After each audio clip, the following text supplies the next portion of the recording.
Advanced Micro Devices Incorporated is an American multinational semiconductor company based in Santa Clara, California, that develops computer processors and related technologies for business and consumer markets.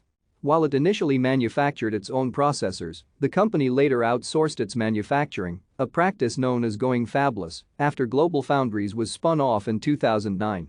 AMD's main products include microprocessors, motherboard chipsets, embedded processors and graphics processors for servers, workstations, personal computers and embedded system applications.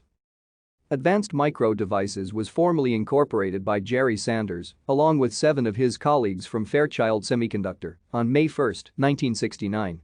Sanders, an electrical engineer who was the director of marketing at Fairchild, had, like many Fairchild executives, grown frustrated with the increasing lack of support, opportunity, and flexibility within the company and decided to leave to start his own semiconductor company.